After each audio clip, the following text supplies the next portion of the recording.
Hello, everybody, and welcome to Hate Live episode 7. Today is, that's right, May 1st, 2014. Holy crap, right? It's May already. I mean, it feels like the year just turned, you know what I mean? And I know I say this every year more and more often now as I get older, but man, does time freaking fly. And we got a lot to talk about tonight. We got a lot going on. Just to give you guys a little heads up on how the show will work, it's going back to the old standard formula after having that 1 week kind of deviation last time around.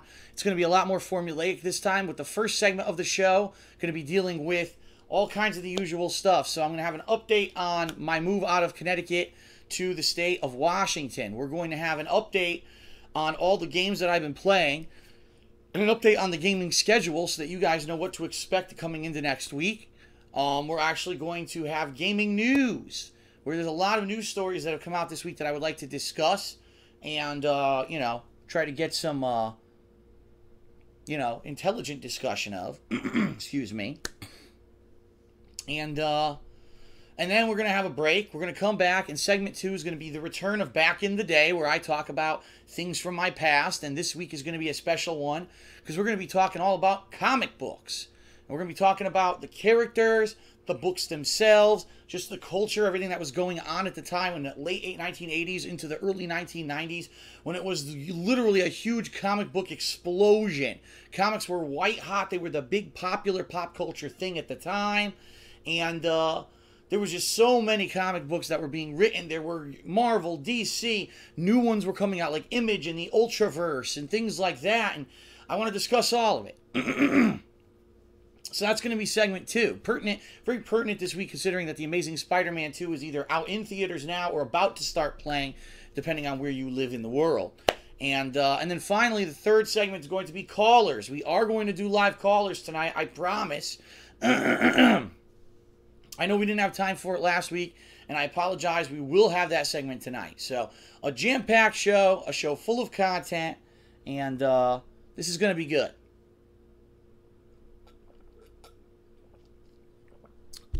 Refreshing. Okay, so let's get started. First of all, before we move into anything game related, let's talk about me and my personal life, what's going on right now. I am in the process of closing on a mortgage so that I may move out of the state of Connecticut and into the state of Washington. And it's very funny because earlier today, someone forwarded me a formal article on the internet. A poll was conducted, a census, whatever you want to call it, of the entire 50 United States, ranking each state as to how many people are happy that they live in the state, or how many people, if they had the opportunity to move, would move. Connecticut ranked number 2 out of 50. 49% of the people who live in Connecticut literally said they would move if they had the means to do so, but they just don't have the means to do so. So I want you to think about that. Of the people polled, half of the people in Connecticut want to get the fuck out of here, but they're stuck here. That's wild, right? 49%. That is wild. I think the only other state that was above it was Illinois, which had exactly 50%. Exactly half the residents of Illinois want to get out of that state, right? Pretty crazy.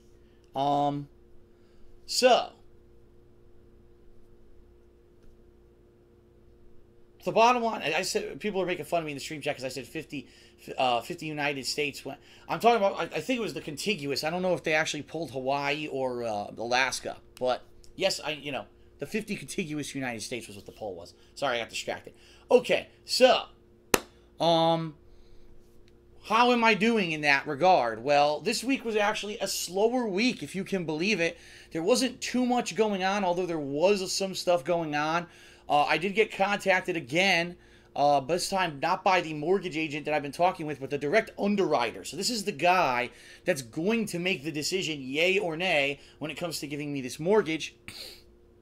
And he said, "Gee, Phil, thanks for all the information you've sent so far. I do need some more, however. What I need is a formal proof of what you pay at your condo, your existing condo, monthly for your HOA. Now, if you don't know what that means, that's Homeowners Association charges. Basically, I pay a certain amount of money every month for my homeowners association because they're supposed to take care of things such as the maintenance on this building, cleaning of the hallways, the rooftops, everything around it, the lawn. They hire landscapers to come mow the lawn. So that's what my money supposedly goes for, all right? So they wanted to have definitive proof of what I pay on a monthly basis, not just look at my bank statement or take my word for it. They need to make sure that really my homeowners association charges aren't double what I said, and I'm trying to hide that so I can qualify for this loan. And I said to them, you know, unfortunately, I hate to say it, but I don't have anything like that. And the reason I don't have anything like that is because, first of all, my homeowners association sucks ass. And I'm going to say that right up front. I'll say it publicly. They're called Imagineers, okay? The specific, I'm trying to think of what the specific name of the group is for here, but the name of the association is Imagineers, and they are actually not just doing this facility. They do several condos throughout Connecticut. They're horrible. They're non-responsive. You rarely ever get a human on the line. You always have to leave a voicemail. You'd be super lucky if you get a call back. If you have an emergency, we don't have any 24-hour super who lives here. You have to leave a message on a voicemail and pray that someone calls someone and tries to get someone to either contact you or have someone show up to try to help. It's stupid. It's not how it's supposed to be run, all right? A condo is supposed to have someone who's on call all the time to help you if there's an emergency. They're supposed to have all these services. They have none of them. And it really is bad, especially during the winter when sometimes they don't plow properly, there's no salt anywhere, and there's ice everywhere. They don't give a shit, okay? So the real question is, where does my homeowners association money go? Because it doesn't seem to go to any of the things that you would think it would go to. But anyway, I've been on automatic payment with these people since 2011, and not 2011, actually it was before, no, I think it was 2011 was when I signed up, and the reason I did is because they were screwing up. They weren't sending me in the mail the payment books in a proper amount of time. One month they actually sent me the payment book late, and I mailed them the payment, and they said, oh, you paid late. I said, what are you talking about? I mailed it as soon as I got the book. That's your fault, not mine.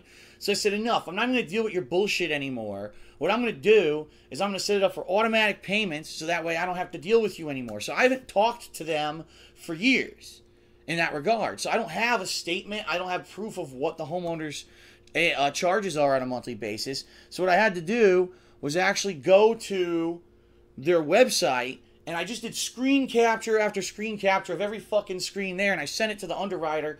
He said, Phil, all right, this is fine. It's got the name of the association. It shows what you're paying. Good enough. I don't want to kill you because these people suck, okay? So that's done. Now, what's the next step? Well, we are on schedule to close on this home on May 22nd. So if everything goes correct, on May 22nd, I'll be the owner of this home in Washington State, okay? So what that means is that we've got a few more things we've got to rush through to basically get this place ready. The biggest hurdle right now for me is the appraisal. And the appraisal is going to happen soon. I'm not exactly sure when. In fact, I'm waiting for my mortgage agent to email me back and tell me when the hell the appraisal is going on because they're already charged me for it, but I want to know when the hell it is. So the appraisal, what this is someone comes in and a professional, person who judges the value, of homes based off of certain criteria, which could be things in the home, but it also could be things outside of the home, the neighborhood. What are homes selling for in the area? Okay, in fact, that's a huge factor when it comes to properly valuing a home. Why do we need an appraisal? Well, we already had an inspector, right? The inspector said the place was fine. That's not the purpose of the appraisal. What the appraisal does is it confirms that this home, all right, is valued at what the homeowners want to sell it to me for. Okay, so they gave me a price. I made an offer. We went back and forth. We've agreed mutually on what we want to do legally, but that doesn't mean that the house is worth what they think it's worth and what they're trying to sell it for. So let me give you an example. It actually happened here. It actually happened here with this condo. The appraiser came in, looked at the condo. Okay. He said, oh, that's nice. There's a nice custom bar, new cabinets and all that. And then he looked at the history of units that have been selling in the area, and he said, I'm sorry, but what the seller is trying to sell this condo for, it's not worth. If you look at comparables in the area, they've been selling for so much less, so this house is only worth so-and-so. And the seller was trying to sell me this house for more expensive than what it was worth. Immediately, my bank said, well, we're not going to pay that. Why would we pay that much for this place when it's not worth it? So they said, we're not going to give you the loan. We're only going to give it to you for what the appraiser said the place is worth. So it kind of sucked because the person who I was buying this from was actually someone who worked in the same building as me. This was at my old office job. And he kind of got pissed off. And I don't know why he got pissed at me, because I'm not the one who overvalued the home to begin with. It was him. But he got pissed at me for not, oh, so now you're going to back out and now you're not going to pay what you said you were going to pay. I was like, I can't. The bank won't give me the money. I'm not giving you cash out of my pocket. It's a loan, and I need the loan to be approved by the bank, and they won't approve it because they said it's not worth that much. So, unfortunately, sometimes this kind of thing happens. And if, let's say this happens on this new home that I'm trying to buy in Washington State, there's a couple possibilities of what could happen here. Number one, the home ends up being valued correctly. Perfect. We're good. Then we're on easy street. We move ahead with the loan. The loan just has to get approved. A bunch of legalese nonsense. And we'll probably be closing on the 22nd, and the house will be mine. Okay? If the value of the home comes in higher than what the seller is selling it for, all right, legally, it doesn't matter. Here's the thing. I got them. So let's say that, oh my God, it's actually valued at $15,000 more than what they were selling it for. They can't try to pull a bait and switch and say, oh, well, we said we were going to sell it for that, but now that we know it's worth more, now we're going to raise our price. No, they're not able to do that. We've already signed initial documents, legal documents, that bind them to accept the price that they offered me.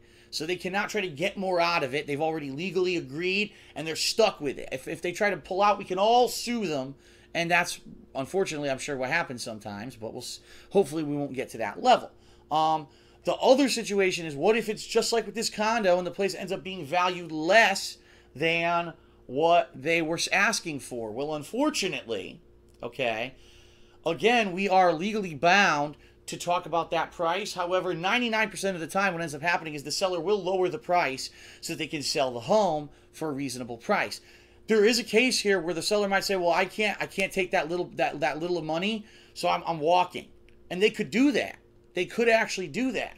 But it would be in my power to say, well, you know what? Regardless of the fact that the bank won't do that much, I'll, out of my own pocket, pay the difference so that I can still get the house for this more amount of money than it's worth.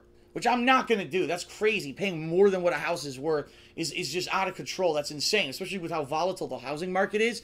I could wait a month or two. There could be a whole new house that's just as good or better for around the same price that I can get. So that's where we are right now with the house process. And once I have more info for you, once the appraisal happens and we move to the next steps, I will definitely let everyone know what's going on. But right now, things are going fine. We're moving ahead. The underwriter has stopped bugging me daily about more information. It looks like we're good to go for now. And thank you for being interested, because a lot of people ask me about this and say thank you for keeping us in the know, and I appreciate that you guys are as interested as we are, okay? All right, so that's about all I want to talk about in that regard. Let's start talking turkey about games.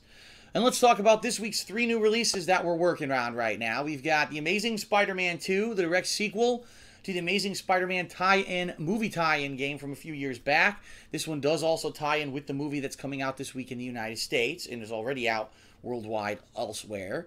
We've got Child of Light, which is a unique turn-based RPG, but has an incredibly unique visual style, and the fact that the game, unlike other RPGs where you're kind of wandering around a world map, in this case it's more like a 2D platformer in that regard than with turn-based combat. It's like they kind of took 2 genres and mashed them together, but the visual style is completely unique and interesting. The game rhymes, like all the dialogue rhymes like it's a poem.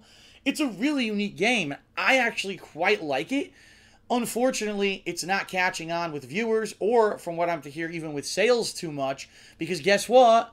Oh my God, it's an RPG. Now, I just said a few months ago with the South Park RPG, just because it was South Park, that's why the game sold, I think. I think it's if you combine the right subject matter with RPG-style combat, turn-based combat, it could be successful. And South Park: The Stick of Truth was incredibly successful sales-wise, and, you know, those guys made a ton of money on it. So this game, the flip side of it is it's only $15. From what everyone's saying, it's about 10 to 12 hours long. It's not a hugely long game. It wasn't a $60 overproduced, advertised release. In fact, a lot of people have never heard of this game, but the game's getting great reviews. If you actually read the reviews that people have been putting out, everyone's saying this is a great, solid RPG and unique experience, but not a lot of people are paying attention to it. In fact, I can tell you right now, today I did a stream of it, all right? It was a 4-hour stream, and we started with over 500 viewers. By the time I was done, we barely had 300. Now, keep in mind, this is majorly a symptom that this week Twitch TV has been all screwed up. 3 times this week. Tuesday, Wednesday, and today, Twitch TV crashed in the middle of me doing my first afternoon stream, and it would crash, and people would be kicked off the stream. It wouldn't load for them anymore. The stream chat would go kaput. No, it wouldn't update anymore. People couldn't talk. So I'm sure that's a factor of it, but still, it's not really, you know, giving viewer retention. And that's unfortunate because I like it. I really do like this game, and I'm having a lot of fun with it. And I'm doing a lot of the, like, I'm not just rushing through it. I'm actually, like, exploring and doing side stuff and finding optional characters that you could have skipped. And I'm really liking the game.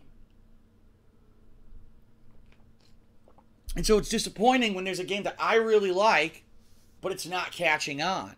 And I hate to say it, but I think it's just RPGs in general at this point. Because I played a lot of them this year, even though I didn't plan on it. Why did all these game companies release RPGs within the same 2 months? So let's recap. Within a 2-month span, we've had Lightning Returns Final Fantasy 13, or whatever the fuck it's called.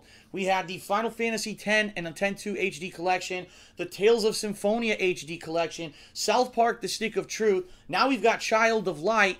By the way, coming up in just a few months, we've got Tales of Exilia 2. Why on earth is there so many RPGs of the same gameplay style coming out within such a short period of time when you have the whole year to spread them out? I don't know what these game developers, publishers, whoever it is, probably the producers, are thinking with the timing of their releases. I really don't understand it. But I think Child of Light in another environment, if this weren't such an RPG-heavy year already, more people would have paid attention to it and liked it. But it's just a symptom of the environment, okay? And then finally, Daylight. Daylight is a survival horror game where you're in a hospital, mental hospital, that later on, of course, you find out it's a prison. It's all this other stuff. There was experimentation. Very reminiscent of Outlast in that you have very limited light. You're using your cell phone to light the hallways, and you find glow sticks and flares, and use the flares to fight off a ghost that's chasing you. Very reminiscent of that. And I like it. I'm actually doing a face cam during this playthrough because people requested it so much. They wanted to see face cam during this playthrough. I hope that people are enjoying it. I haven't really, honestly, I have not even looked at the videos today to see how they're doing performance-wise. But I'm liking the game. From what I've heard, though, it's about to get incredibly disappointing because the game's about 3 hours long tops. And apparently, it's incredibly repetitive from here on out. And I don't know because I only played it for about an hour and a half. I guess we're going to find out on Sunday when I continue that playthrough, okay? The Amazing Spider-Man 2, I'm going to be honest with everyone. I'm having fun with it, but the game is just nowhere near as good as the first one was. It's unpolished. It's got a lot of problems. It's got bugs out the wazoo. You know, I'm not talking, okay, I was fighting some random guy in the open world and there was a clipping issue or anything like that. Even though we've had those. We had things where I punch a dude and he flies 400 feet into the sky and gets stuck in the wall. But when I'm having a major boss fight in this game, and the boss is stuck in place, like you hit him and he's just stuck still there like this, duh, and you can just wail on his fucking face, there's a problem here, okay? The game is just not, it's funny because you could tell the different people who worked on the game. The people who did the voice acting, the cutscenes, the art design of the game, they did a great job. The detail of the city looks great. As Spider-Man swings through the city, it looks really neat. You can actually pause the game and you see this amazing amount of detail on Spider-Man's outfit and all the environments. You can see bricks and stuff on the buildings. In that regard, it looks great. But then you actually go to do the gameplay, and the gameplay is repetitive button mashing action. Really not a lot of development of the character. What I mean is like with abilities you unlock during the course of the game.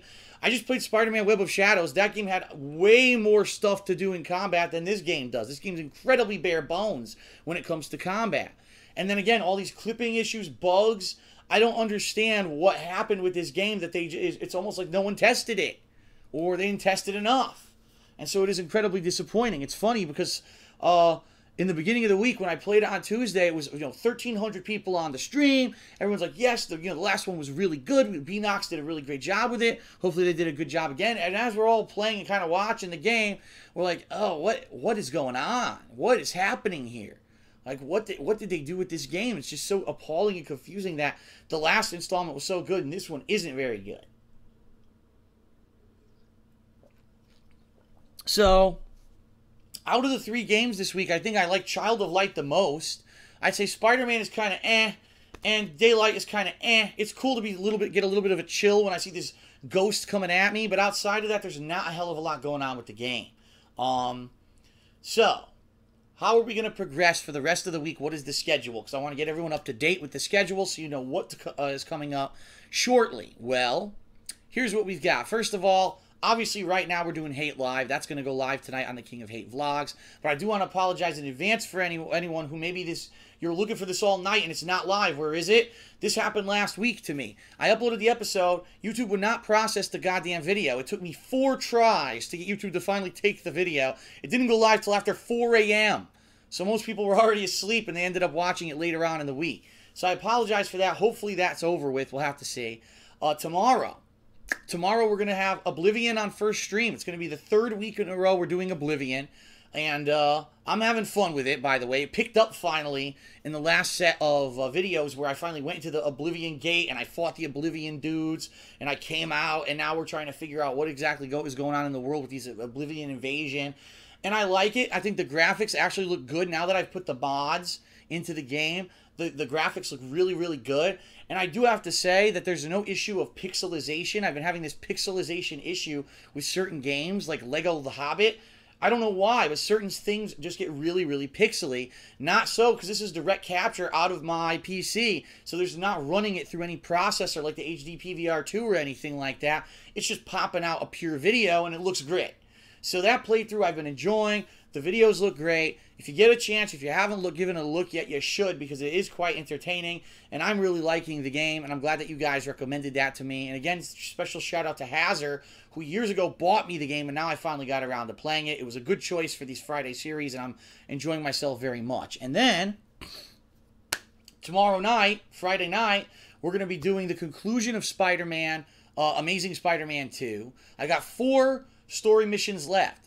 That's it. Everything else is side content, and let's be honest, the side content is incredibly repetitive, kind of boring in that game. They're all the same style missions. Most of them are identical.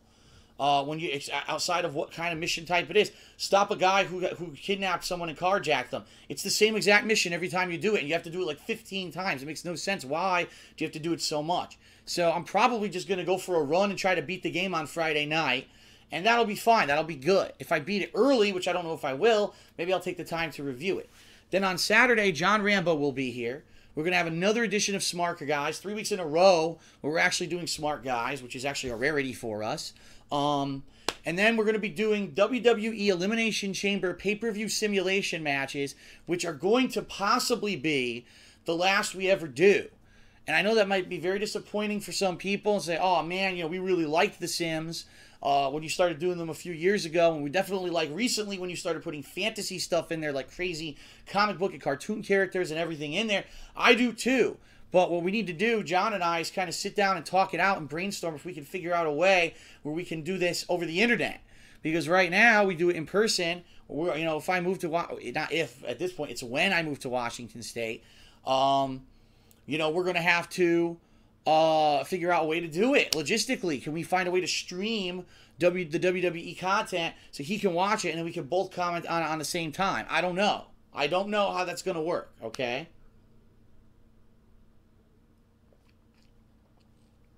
We have to see. We may figure it out, we may not. But if you like the WWE Sims that we do, I behoove you.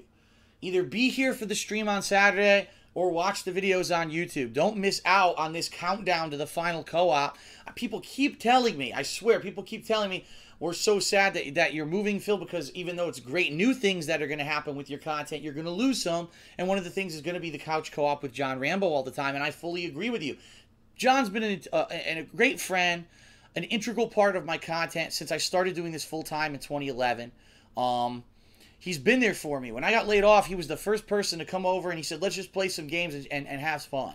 And, you know, don't let that shit get to you. And he really is a great guy. I hope he knows that I appreciate his friendship as much as I do. And you know, it's going to be sad when I move and we can't do that stuff all the time anymore. It doesn't mean we'll never do it. We've got games that you can play over the internet, co-op, right? As long as we get those, we can do those. But it's a shame that I know that it's coming to an end. So, the reason I'm saying this is literally the final countdown. You've got about a month and a half left now, and out of that, one week my girlfriend's going to be here, and there will be no co-op. So we've maybe got 4 or 5 sessions left of co-op. But people are like, oh, Lego Hobbit looks boring. I'm not going to watch this. Like, really? So all you want, you say you love the co-op that John and I do. Our commentary makes everything great, but then when we play a game that's not super popular, you don't watch it anyway. You know what I mean? But then, of course, when the co-op's over, I'll get nothing but complaints. I miss John Rambo. I miss John Rambo. Well, we were trying to put out great content for you as a marathon before I left, and you got to watch it, okay? So, that's this Saturday. I hope you guys will tune in on the stream. If you can't make it, don't worry. That stuff's going on YouTube as usual, okay? Sunday is going to be a day of kind of finishing up the content that I started on this week. So I'm going to do my first stream is going to be Child of Light. Keep in mind that my first stream on Sunday is a shorter stream. It ends around 5 p.m. so I can go to dinner with my parents. When I get back from dinner, we'll be doing the weekend preview where I'll explain all of next week's new game content. And then after that, we're going to try to finish up Daylight, which at most I should probably have about 90 minutes left if what people are telling me is correct. So we'll try to finish up Daylight Sunday night. So that's the rough schedule into Monday. Now, Monday is highly uncertain right now. And the reason I say that is this. I don't know if I'm going to beat Child of Light on first stream on Sunday. If I don't, obviously I need to finish it up some point, right? I need to have a time when I can finish it up.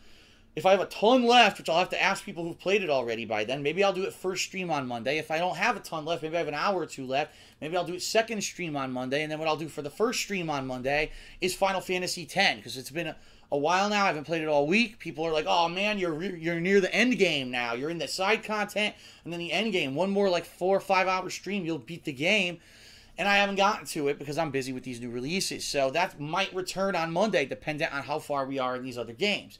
What if I beat Child of Light on Sunday? Well, then what I'll probably do is first stream Monday, I will do Final Fantasy X, and then there will be no second stream on Monday. Instead, I'm going to take that time to review Amazing Spider-Man 2, Child of Light, and Daylight.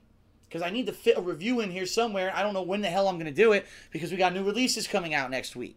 Okay?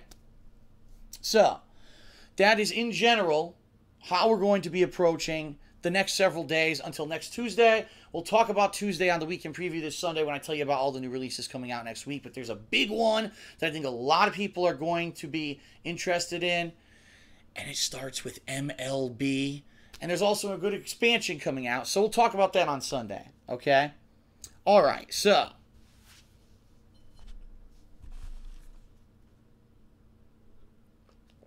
little recharge there. Gaming news this week. There's only a few select stories that I found piqued my interest. And I figured I would bring them up. In the regards of that, I think that these are interesting things that are going on and they're pertinent to what stuff that I talk about. The first one I already talked about on a pre-stream the other day, and I'm going to just very briefly mention it because there's not much complex stuff to talk about here. TotalBiscuit came out publicly yesterday and said that he has cancer. Which is crazy to think about, right? He's only 29 years old, and for a super popular internet, sensation like he is, for someone who has a big following, he's one of the few people who's kind of come out and said something like that. I'm sure there are other YouTubers and streamers who also have had medical issues, but they don't talk about their personal shit. He just came out and shared it with everyone, and I think that took incredible bravery, incredible balls for him to do that. And I wish him the best. The good news is that they caught it early and that he's going to be able to treat it. And in fact, today on Twitter, he put out a tweet. He said, people keep messaging me saying they want to donate. They want to donate. Listen, I'm doing well for myself. He's got a popular YouTube channel. He's making money. He's got a lot of money in savings, and he's got full health insurance. Don't send him money, but if you want to, take that good well wishes and put it towards a charity. And he actually linked a cancer charity on his Twitter, and that's what I think people should do. You know what I mean? If the guy's saying that he's well off and, you know, he's doing well, he can afford to take care of it himself, well, good on him for not being one of these people who's like, oh, someone wants to throw me money, I'll take the money. No, he says, no, I can afford it, and please donate the money. That was an awesome thing that he did, and I want to say, TotalBiscuit, even though you probably will never hear any of these mentions that I've been giving you this past week, good luck. I know you're going to make it. You know, you're a strong dude with all the negativity and shit that you put up with on a daily basis. This is just one more thing you're going to get through and you're going to overcome. I wish you the best, and I hope that you get well soon. Boom. Okay. So now let's get to actual gaming news. Jeez. Let's do the other news story first. PlayStation 4 had a huge update this week. A huge console update. In regards to some major things that people have been wanting since day one. So for number one, and this is a huge one, and this is just like finally, boom, proving that Sony are men of their word, people of their word. They have removed HDCP from the console through a menu option. So right now, I've been using this HDCP bypass system to record my PlayStation 4 content because it had this high definition copy protection that would not allow me to record video straight off of my console. I don't need to use that anymore. Of course, incidentally, I haven't changed anything I'm doing yet because I was in no rush to, and it still works even with the HDCP bypass anyway. But this means for the common person who didn't rush out and spend hundreds of dollars like I did on this complicated bypass system, you can now play games on your PS4, output them via a standard HDMI cable to your capture device of your choice, and you can record your own content, which is great. It proves that Sony is in alignment with gamers, that they're looking in the right direction and talking to the right people and listening to what people have to say. And I don't think they've made one misstep with the PlayStation 4 yet. They're really just on par to definitely dominate this console generation. If they keep the path, I think they can do it. So that was number one. Number two, all these crazy good options now in regards to the capture software. In fact, I think it's an app called Share Central or something like that, where every time that you record a video now, it stores it locally and you can do editing on the fly in your console, and you can choose to upload it wherever you want, including, I believe, YouTube. I don't know too many details because I have absolutely no reason to use that app because I already have my own, you know, right now I've got XSplit open on my computer. I'm staring at it right now. That's how I capture and stream my content. But for anyone who didn't have a PC, who didn't have a complicated, excuse me, capture setup like I do, this is kind of a godsend. And again, good on Sony for showing that they are listening, they're doing what people want, and it's great that they have improved the console over and over, and it's getting better. So good on Sony for doing all this cool stuff, okay?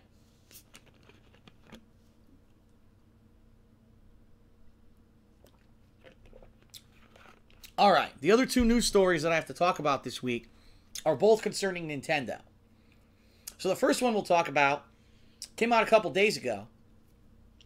Nintendo has publicly stated that once again they will not be at E3. Yeah, I know. Nintendo used to be the giant. Nintendo used to be, when you went to E3, they were primarily what you were there for. Because they were the #1 game developer, the top dog. They had all the killer franchises. Everyone wanted a Nintendo. Nintendo was synonymous with video games. People actually just called everything a Nintendo game, even though it wasn't always for Nintendo.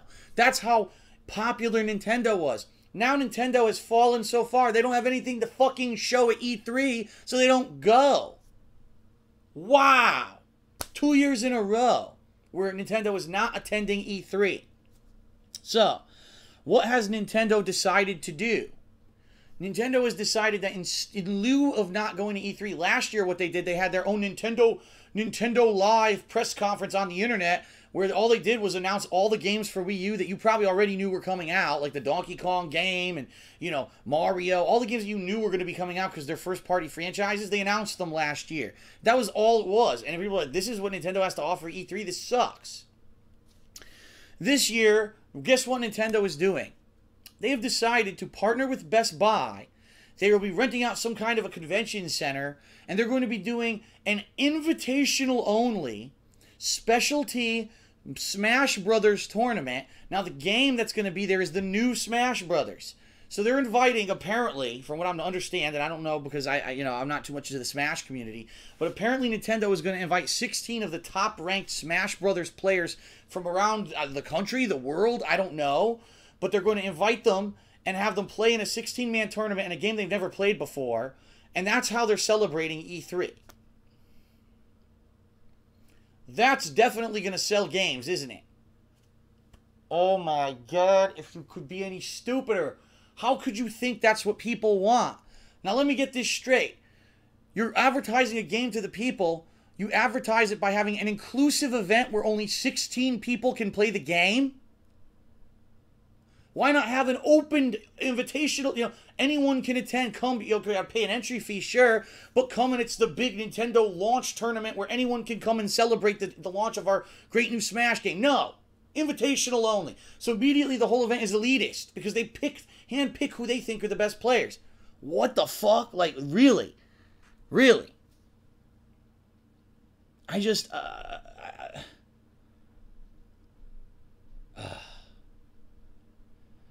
Some people are saying that apparently there's an open event too. If that's the case, that's cool. I'm reading some of what people are saying in the stream chat. Okay, so they're doing 2 tournaments. All right, they're doing an invitational tournament, and then they're doing an open tournament. All right, that's more like it. Then I'm glad that they are doing that. The article that I read didn't say that.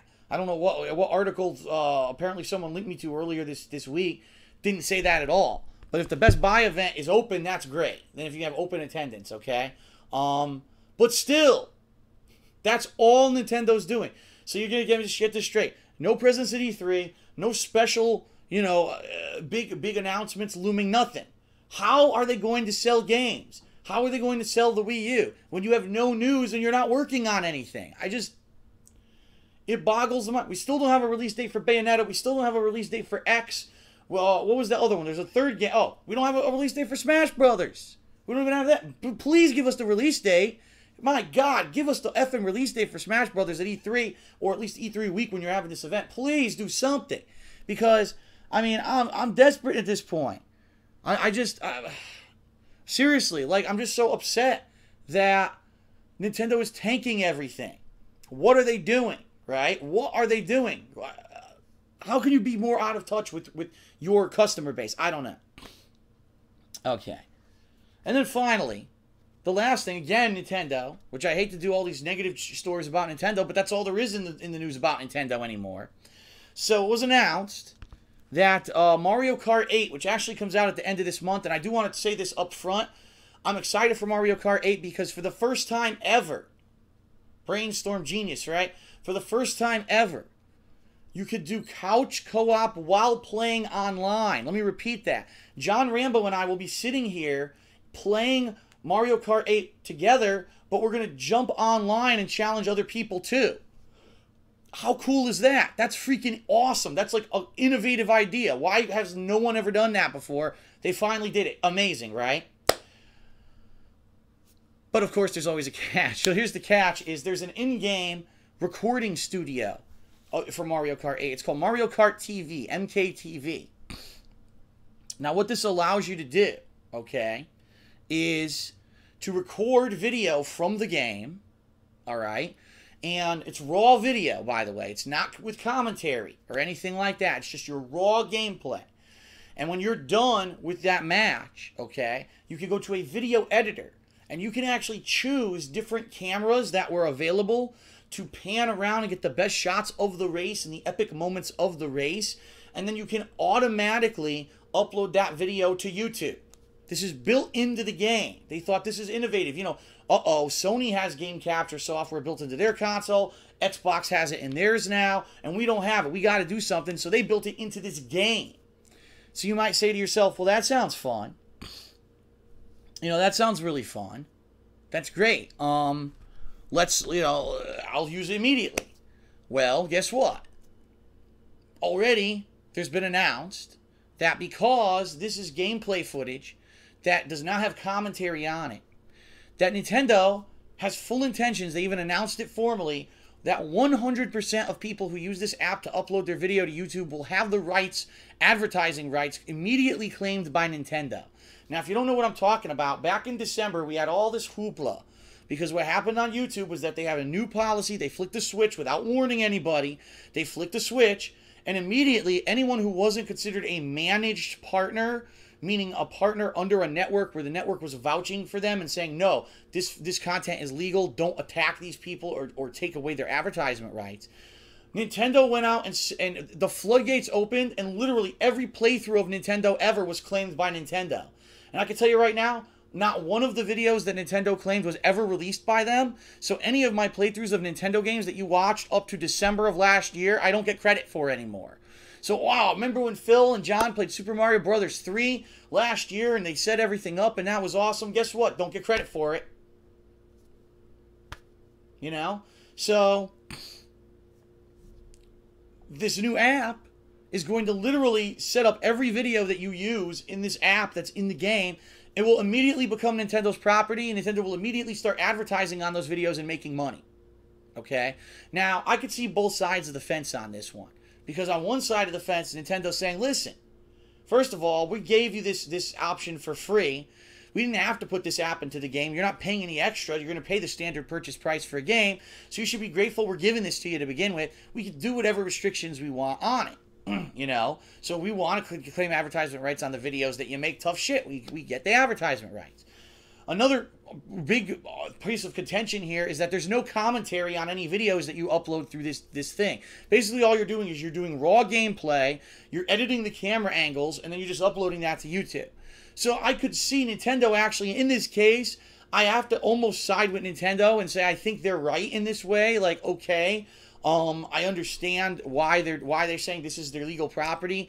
I still think it's a gray area because in my opinion, and this is my opinion, it's never gone to court, but you can't make any video game footage without someone physically picking up the controller and pressing the buttons and doing the input. Yes, Nintendo might have designed the controller, Nintendo might have designed the software, but you are the performance artist who uses all of that to create something. So you're telling me that a musician who buys a guitar, okay, he rents a stage, okay, an arena, you know, the seats and everything, he rents it out so that he can perform and try to make money. Are you telling me that the music that the musician makes with all that is now the legal property of the guitar manufacturer and the legal property of the venue? And no, absolutely not. But the video games, for whatever reason, is like the only medium where we're allowing these copyright holders to push us around. So my opinion, no, because you contributed via gameplay, that gameplay should be your property. Now you might argue, well, no, Nintendo provided the software to make the video, Nintendo created the game itself. Okay, then share the advertisement rights with me, right? I did the gameplay, you made the game, let's split it. But that's not what Nintendo wants to do. Nintendo wants to take 100% of all advertisement revenue on anything Nintendo. All right? Now, when you're so desperate that you can't even go to E3, you know what I mean? You're not even going to be at E3 because you have nothing to sell. And then you all of a sudden make an announcement, oh, there's this great in-game app where you can make your own videos, but then there's this kind of little thing behind the scenes that it's like, wow, did Nintendo really even just put that app in the game to make extra money on ad revenue on YouTube? It's kind of underhanded, and it really makes you think about the company. So that's why it's a big thing of controversy this week. I actually think in this case, I a little bit side with Nintendo. I understand why they're doing that, but at the same time, I don't, because I have to side with gamers and say the gameplay should be your creation, your content, not theirs. But it hasn't gone to court yet, and there's no definitive answer on it, but that is what's in the news this week. Okay, so that is it for the first segment of Hate Live, everyone. I'm about to take a short break.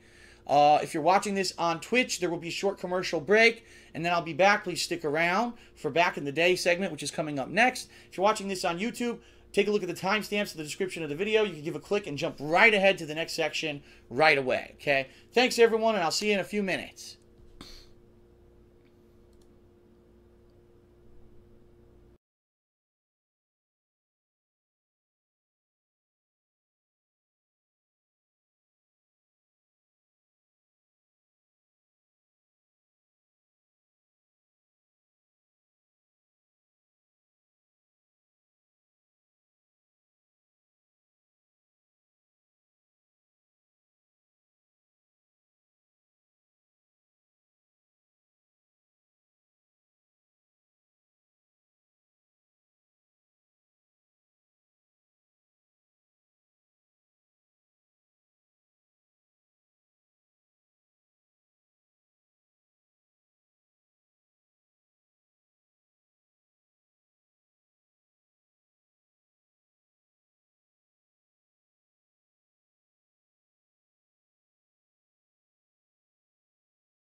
Target acquired. Destroy. Destroy. Destroy. All right, everybody. Welcome back to Hate Live and segment 2, which is going to be back in the day regarding my history with comic books. And boy, do I have a storied history when it comes to comic books.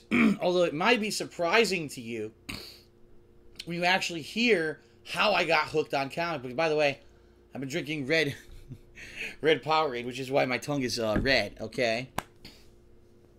So, why? How did I get into comic books? It's a funny story. Years ago, we're talking, like I said, very late 1980s, early 1990s. The hottest things at the time were the Teenage Mutant Ninja Turtles, obviously video games and things like that. And I remember that I had actually begun becoming like almost a super fan of the Teenage Mutant Ninja Turtles. A lot of kids were at that time, okay? And so it was like, I need to get everything that is TMNT. I need to get the thermos. I need to get the mug. I had a Turtles mug. I had to get the lunchbox. I had to get the backpack. I wanted the t-shirt. I wanted the action figures. The merchandising was out the ass, okay? And I remember in particular, there was one thing that I saw one day at the store, and it wasn't at a comic book store. It was actually at my local corner store, because every Sunday, my father and I used to go and walk to the corner store, and he would pick up milk or the paper or whatever we needed, and while we were there, I would play on their arcade cabinet. I've mentioned this before, how I got into arcade games at the very beginning, but also, they would have a magazine rack, and sometimes I would look and see what was on the magazine rack. And so I remember this one week, I was a kid into Ninja Turtles, and we walked. I said, "What is that?" And my dad says, "I don't know. Let's see." And we picked it up. It was the Teenage Mutant Ninja Turtles comic made by Archie Comics. Now, for those of you who aren't familiar with Archie Comics is actually the company that's been around forever. They print Archie, and they had many, many other series since then of different tie-ins and licenses that they got. So apparently, at some point, Archie Comics bought the license to make a comic book series about the Teenage Mutant Ninja Turtles. Now, this wasn't the gritty Ninja Turtles, the original ones that Eastman and Laird had made in the 1980s. This was the cartoony TV Turtles. So it had, cartoony Shredder and Krang, Bebop, Rocksteady, all the popular characters from the TV show in this comic book series. And so, I remember saying, I want this. Can I get this? And we got it, and we brought it home, and I was reading it. I was like, this is crazy good, because unlike the cartoons, this is new content, and it came out once a month. And I remember for about a year, I started reading it, and I actually eventually subscribed to it. I was getting it in the mail, which was nice. And it just kind of invigorated me. I said, wow, comics, this is a fun medium. You could have stories and stuff of your favorite characters that aren't on its official TV show. It's like supplemental content. So what else is there out there? And I started looking, and I realized it's not just the Ninja Turtles. There's a world of content out there. And so at the time, there were a lot of comic books that were becoming so popular that they were becoming TV shows. And so for me, I would usually, whatever was the TV show, I would go buy the comic. And I remember at the time, there was X-Men, then there was Spider-Man, then it was Batman and Superman, okay? Those were the ones that kind of became synonymous with comics at the time, because they had animated TV shows that tied in with them. So around the early 90s, I remember I started reading comics, and I did start with the X-Men, where the first guys who I kind of jumped on reading X-Men. And it was, boy, what a time was it for me to start reading X-Men, because when I started reading comic books, it was the official relaunch of X-Men. In the early 1990s, there had always been the Uncanny X-Men, and they were up to issue 300, right? The 300th issue of Uncanny X-Men. But in commemoration of the X-Men living so long and being so popular, they made a new comic book series just called X-Men. And this one was hip. This was cool. The artist was Jim Lee, who, by the way, has gone on now to be the head of DC Comics. But at that point, he was just a comic book artist. And it had the writing of Chris Claremont, who had been, well known for in the 80s writing X-Men comics, and he had come back to the series to start this new X-Men series. And boy, did that ever just explode, because it was just such like a triumphant relaunch of the series, and it looked different. It was a lot more adult oriented. The characters, the women were sex pots with huge tits. The guys were super ripped dudes with like crazy amounts of insane muscles that don't actually exist on humans. It was pretty nuts what they did with the X-Men at this point, okay? And so they relaunched the X-Men in this comic book series. It becomes insanely popular to the point where they release it again and again with different alternate covers. Then there was one version that had all 5 covers on a big fold-out poster that you could have. And it was just insane. And at this point, what happened was comics started becoming an in-demand thing. They were kind of like the hip thing at the time. Do you read comic books? I read comic books. Kids wanted them. Teenagers, young adults, everyone wanted to read comic books. So what ended up happening was all over the nation, you started seeing comic book stores pop up out of nowhere. And actually there were 2. There was one in my local city and one at my local mall that both just kind of materialized overnight, selling all kinds of comic books. And of course, when you have a comic book store, now you're exposed to all the gamut of all the different kinds of comic books that could be out there. And so I started with Marvel Comics. For me, it was always X-Men and Uncanny X-Men. I had to have those 2 every month. X-Men were so good. We're talking the classic, you know, this was the transitional time for the team when there was actually a blue team and a gold team of X-Men. And the gold team was more an Uncanny X-Men, and the blue team was doing missions in regular X-Men. And this was the time when there were origin stories for characters like Omega Red and stuff like that. You know, you had Magneto and his acolytes created Asteroid M and all that kind of stuff. And it just lasted like 2-3 year run of X-Men that was just out of control, zany and fun, and just, it was like, wow, this is hip. This is where you need to be in the know of every month, and you don't know where the comic was ever going to go. There were crazy twists and turns every issue, new villains, old villains returning, and it was really like almost like the golden era when it came to this huge boom of comics out of nowhere, right? So then, after a while, they decided to do, I started reading this magazine called Wizard Magazine. And Wizard Magazine I loved because I actually, it had all the previews of all the comic books that would be coming out soon. It covered action figures, it covered collectible cards, and also in the back of every Wizard magazine had a value guide for all your comics. And boy, were we ever fooled, right? Because back then, in the 90s, what happened was this. Comic books have been around for a while. You know, the X-Men have been around since 1963. And what happened was back then, okay, it's a nickel or whatever. You go buy the comic, you read it, you throw it away. No one ever thought that those things would have any value to them, okay? But what ended up happening was because most people threw them away, or later on, people grew up, why am I saving these anymore? You toss them, right?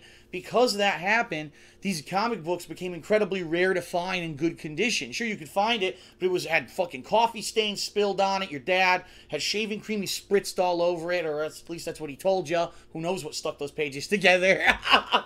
But anyway, there was few and far between to find the original like Marvel comic runs of stuff. And what ended up happening is people who had these, they started being valued at hundreds, if not thousands of dollars. I remember at one point, X-Men #1 was valued at like $3,500. I shit you not. Okay? So, during the 90s is when people kind of sat down and they said, there's not a lot of copies of the original comics around anymore. These things are worth a lot of money. And immediately what these comic book makers did, they cashed in and they said, we're going to start doing chase variants. We're going to do different covers, multiple covers for different comics. We're going to do gimmicks like holofoil and holograms and shit like that, so that when you buy a comic, it's flashy and shit. And they sell it as a collector's edition. Well, they'll sell a little, they'll charge you a little bit more money, but they'll sell a shit ton of them. Unlike back in the day, you know, X-Men #1, a few thousand copies were probably sold, so right off the bat, it was kind of rare. And then, of course, people destroyed them. That's why when you find a copy of X-Men #1, why it's worth so much money. When you had the new X-Men #1 that launched in the 1990, they printed 50 bajillion thousand copies of it, immediately making it worthless, but people fell for it. They said, oh, this is going to be worth money in the year, so I'm going to buy 40 copies for myself. I'm going to have one of every variant cover. You know, people went nuts. And it's funny, because at that point in time, I'd say for about a 5 to 10 year run, from 1990 to about the year 2000, comic books were huge, and they were valued so highly. Like, They were selling for hundreds to thousands of dollars. Even comic series that started in that time frame, maybe because they weren't giant runs, ended up being incredibly popular later on, and the values of the comics went boop. And then in the year 2000, everything went digital. Everyone bought their comics online, and the values went boo. And they're not worth jack shit anymore, which is kind of funny. So let's now talk about, not the fad itself, but let's talk about the comic books that I liked the most, the characters that I liked the most. The early 90s were the dawn of the anti-hero. In order for a comic to sell, the hero had to be gritty. He had to be brutal. He wouldn't play by everyone else's little goody two-shoes rules. The days of the Cyclops, Boy Scout, Superman, good guy mentality, that was not the 90s. The 90s was, we're flipping everything on its head, and we're going to make characters that are completely different than what you've seen in the norm. And so you had characters like Wolverine, who, yes, he was always kind of the anti-hero and the dick, but he became like the prime dude now. And for the first time in comics, they started drawing blood, which they had never done up until that point. They were always like, oh, we can't do that. There's a comics code, and by the code, people don't want to see blood and gore. All of a sudden, comic books had blood squirting everywhere, arms being chopped off, brutal, brutal stuff. And it kind of tied in along with that launch of video games like Mortal Kombat, where it was just like extreme brutality sold at this point in time. Even look at the action movies and stuff from the 1990s. It was all people blowing up grenades and shit. It was crazy. So that was really weird. So you had classic anti-heroes from the time. Wolverine, Cable, who shot people constantly. If you want to talk about kind of new characters rather than established characters that kind of came out during that time period, anything that Image Comics put out, I mean Spawn, Wildcats, Youngblood, all those comics were incredibly gory, incredibly adult-oriented. It was the first time where comic books were now being accepted as a form of adult entertainment versus just what a kid would read. Okay? And I think that was some of the appeal of it, is when you take something like that and you adapt it to a different audience, a more mature audience, similar to what they've done with video games now, right? Now video games are mainstream, but it wasn't until the dawn of Call of Duty and Halo and those shooters becoming more adult-oriented that really kind of exploded the way that it has. And so, for when it came to Marvel Comics, I always read X-Men and Uncanny X-Men. Then I remember there was this crossover between, that's right, at one point there were 5 X-Men comic books, if you can believe it. There was Wolverine, there was X-Men, Uncanny X-Men, X-Force, X-Factor. There were that many X-Men comics at the time, okay? There was a huge crossover event between all of them for like 6 months. I shit you not. And it was called The Executioner's Song. It was a big winding story arc with this villain named Strife, who was actually a clone of Cable, but he claimed he was the real Cable and that Cable was the clone of him. And he was evil, and he was trying to take over the world through this giant conspiracy plot. He made it look like Professor Xavier had gotten murdered when really he hadn't. He framed someone for the murder. He had framed Cable for the murder. And this caused this whole big chain of events where Cable and his team were trying to evade the law because people thought that he had killed Professor X, while another team was behind the scenes trying to find Strife, and another team was trying to just find out what the hell was going on. You ended up with heroes versus heroes for one of the rarest, things that times when you see that, good versus good, because there was this misunderstanding about it. And I remember it was literally, it sold thousands of comic books alone. People who had never would have bought those other X-Men comics bought them. They sold a ridiculous ton of money. And I was so pissed off because at the end of this fucking plot line, wait till you hear this spoiler alert, okay? The end of the plot line, there's no resolution whatsoever. In fact, it just makes things worse because it creates a thing called a legacy virus that infects all mutants, and mutants start dying off from the Marvel Universe because they're getting sick with this disease. And it really is like you spent 6 months buying comic books out the ass. You dropped hundreds and hundreds of dollars for no ending to the story. And you were like, oh, the ultimate fucking blue ball syndrome.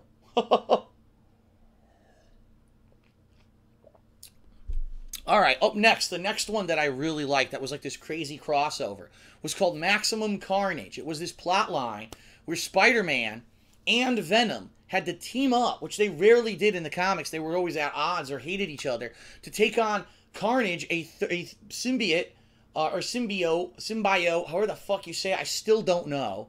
A symbiote dude who was crazy. He's a serial killer. So he was going through, this is what I say, when it got gory in the Marvel Universe, Carnage would just start chopping people's fucking limbs off and shit. You were like, Jesus, what did you think you'd see that in Spider-Man? Did you see someone's heads flying through the sky? It was out of control. And the reason I really liked this comic book crossover was, first of all, it involved every single Spider-Man title. At the time, there were 4. Spider-Man, The Amazing Spider-Man, The Spectacular Spider-Man, and Web of Spider-Man. Plus, it had tie-ins to the Venom comics that were out at the time. And the reason I really liked it is because it took these periphery characters from the Marvel Universe that maybe had been used for stories as, like, supporting cast, but never really got, like, their due. Like, I'm talking Cloak and Dagger, Shriek, a doppelganger Spider-Man from the Infinity War series that had gone on the year before, which is another crossover event. This guy named Carrion, Morbius, all these people that really were never involved too much with Spider-Man, they all came out of the woodwork. Deathlock, Captain America, why is he in a Spider-Man comic? They all show up and they team up in different sides to fight off this Carnage army. Carnage creates an army of villains versus an army of heroes who are all teaming up in New York in this crazy melee fight. And that lasted like 4 months. I bought a ridiculous amount of comics, 4 comics a month, you know, so I ended up with like 20 issues leading into this. The end of the fight, they have a final fight, spoiler alert, Venom and Spider-Man beat the living shit out of Carnage, they get the symbiote off of him, and then he just gets arrested, and later on he escapes, and none of it mattered. It was a completely worthless series. I'm like, oh. This is what was sucked, is that they would have these ideas, they wouldn't have a definitive ending written out of how to end it, and then when they end it, they'd rush, and it would suck. And you're like, oh, why did I put so much time and effort into this, man? Okay? So, I was big into Spider-Man for a while, and then after Maximum Carnage, I kind of got pissed at the ending, and I really stopped reading Spider-Man. I always did read X-Men. X-Men was like the one comic I always stayed up on, and I read it for like 5-6 years straight, every issue, you know, I had. And then, okay, the death of Superman, the biggest thing ever, death of Superman. Now, I wasn't a DC Comics guy. I'm not afraid to admit that. I wasn't into Superman and Batman and all that stuff. And really, honestly, at that point, I had read almost no DC Comics. I knew who the characters were. I mean, the Batman movie had come out. That was big. But I didn't know much about, like, anyone else in the series. And then when the death of Superman came out, and people were like, wow, is this serious? They're going to kill off the American icon Superman, the biggest, most synonymous person in comic books. They're going to murder him. And DC Comics said, yeah, it's for real. Superman does actually die. And people were like, wow. And they rushed, and of course, 5,000 variants of the final comic. And some of them were worth $100, some were worth $500 because it was a white plastic baggie instead of a black plastic baggie. That's how silly the shit went, right? So the storyline was great. I actually really liked the story of the death of Superman, but I fell for it. I fucking fell for it because what did I do? I said, well, I read the death of Superman. I enjoy it. I'm not going to buy all the comics after the death of Superman to see what happens because this was their opportunity. Wow, guess what? There's 4 Supermen. There's Superboy. There's Steel. There's, one of the Supermen was some fucking alien dude from another issue. He was a shape changer. And there was an evil cyborg Superman. Who is the real Superman? Does anyone know who Superman is? And I read all those issues expecting something great. And at the end of it, Superman comes back. He's fine. I didn't die anyway. Well, you know, whoop-a-derp. And everyone's like, oh, come the fuck on, man. Really? You made us read comics for 8 months and Superman just fucking came back anyway? You guys are fucking dicks. Seriously.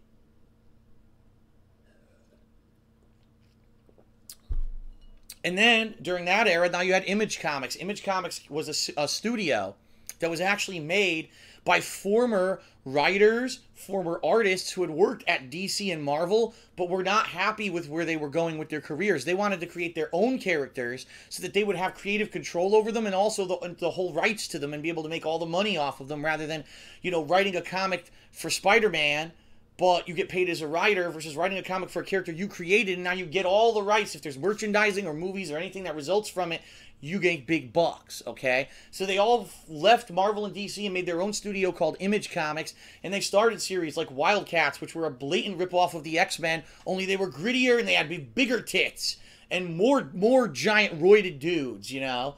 And you had Youngblood, again, same kind of a concept. They were more like the Avengers or the Fantastic Four. You had Spawn, which was incredibly adult-oriented. You want to talk about gore in a comic? That was just, he would punch through people's chests, and their organs and shit would rip out, and you'd have monsters that tore people apart and intestines flying through the fucking air.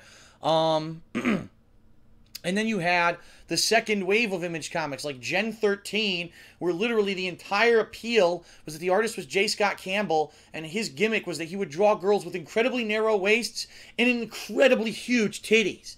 So if these girls existed in real life, and their bodies actually were shaped like that, the weight of their titties would literally snap their tiny spines, because it was impossible physically for those people to stand up. They would break like a limp noodle, you know.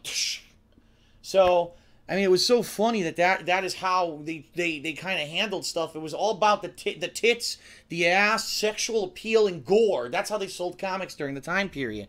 But I bought them because I was a teenager. I was into that shit, right? I get a boner. I'd be reading a comic, get a nice big boner, watching these half-naked girls with giant tits.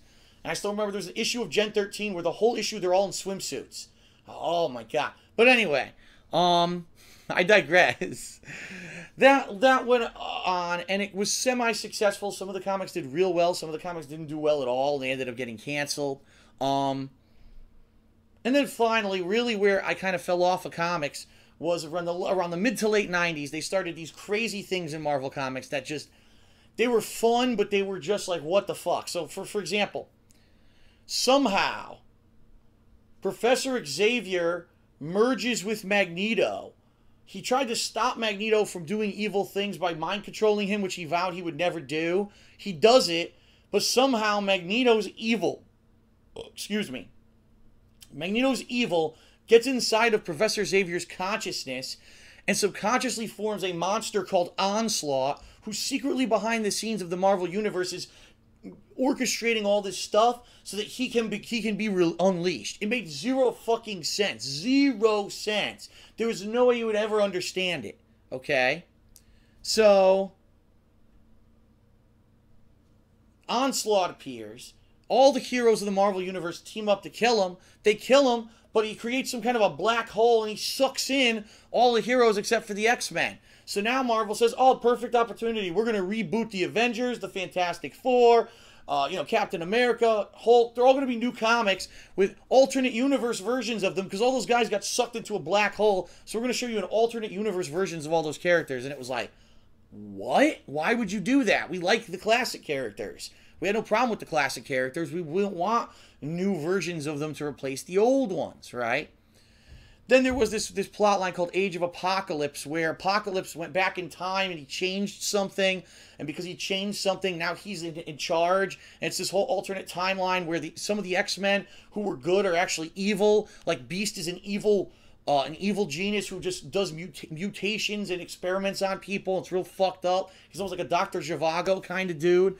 And yet Cyclops was a bad guy. Ended up being like the captain of the evil military. Magneto was like the hero. He's the good guy, and they teamed up with a bunch of mutants that some were familiar, some not so familiar, to take on Apocalypse. And then finally, there's a big showdown at the end, and they beat Apocalypse, and they end it. They changed the timeline back to the way it was, but two people from that alternate universe get warped into the real Marvel universe, and it's so weird because how can you have people from an alternate timeline in your timeline? I don't know, but they did it, and they had them in there for years, and eventually they wrote them off, and they killed them off because they didn't want that to affect anything and screw anything up. Okay? And the notable thing about the Age of Apocalypse, this was a time period when comics were transitioning. They were actually transitioning from the traditional American-style artwork. They almost kind of looked like manga.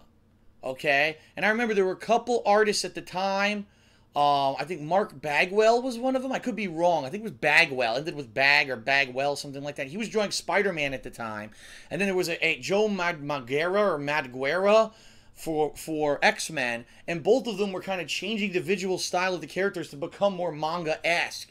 And it was kind of, this was the time period when manga was coming to the Americas and was invading. And honestly, the eruption of manga to Western audiences and American audiences is what contrived and contributed to the decline of the American comic boom. Because now you had a completely oversaturated market with people, what the fuck do I read? Do I read this X-Men book? Do I read Spider-Man? Do I read Superman? Do I read Batman? Do I read one of the 400 Justice Leagues? Do I read this manga over here that has a 10-year run that I can buy right now from the get-go? Or do I watch this or read this or blah, blah, blah, blah, blah? And it just got so overblown and oversaturated, right?